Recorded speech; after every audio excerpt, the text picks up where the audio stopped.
আপৎকালীন পরিস্থিতির জন্য প্রস্তুত থাকতে কয়েকটি রাজ্যকে মহড়ার নির্দেশ দিল কেন্দ্রীয় স্বরাষ্ট্র মন্ত্রক। সোমবার একটি সরকারি সূত্র জানিয়েছে, আগামী 7 মে মহড়া চালাতে বলা হয়েছে রাজ্যগুলিকে। রাজস্থান, গুজরাট, পাঞ্জাব এবং জম্মু কাশ্মীরের সীমান্ত এলাকায় এই মহড়া চালানো হতে পারে।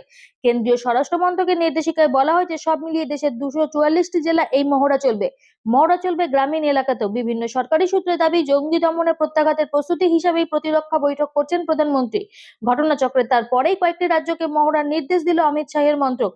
স্বরাষ্ট্র মন্ত্রক যে যে বিষয় মহড়া দিতে বলেছে তার মধ্যে রয়েছে বিমান হামলা সতর্কতা, সাইরেন ব্যবস্থাকে সক্রিয় করা, নাগরিকদের সুরক্ষার স্বার্থে সাধারণ মানুষ বিশেষত পড়ুয়ারদের ভূমিকা কি হবে, হঠাৎ ব্ল্যাকআউট হলে কি কি করণীয় এবং জরুরি পরিস্থিতিতে কিভাবে দ্রুত উদ্ধার কাজ চালানো হবে। স্বরাষ্ট্র মন্ত্রকের নির্দেশিকায় বলা হয়েছে, মহড়ায় অংশ নেবেন জেলাশাসক সহ জেলা প্রশাসনের অন্যান্য আধিকারিক, নাগরিক সুরক্ষা কর্মী, হোমগার্ডেরা। এছাড়াও মহড়ায় অংশ নিতে বলা হয়েছে এনসিসি ক্যাডেট, নেহেরু যুব কেন্দ্র সংগঠনের সদস্য এবং স্কুল কলেজের পড়ুয়াদের। পহেলগাঁও কাণ্ডের পর শুধু জঙ্গি নয়, যারা সন্ত্রাসবাদের মদদ দেয় তাদেরও চিহ্নিত করে ব্যবস্থা নেওয়ার বার্তা দিয়েছেন প্রধানমন্ত্রী মোদী। তার কথায়, যারা বন্দুকের ট্রিগার চেপেছিল এবং যারা সেই ষড়যন্ত্রে সামিল ছিল কাউকে রেয়াত করা হবে না। এও বলেছেন, জঙ্গি হামলার কঠোর জবাব দেবে ভারত।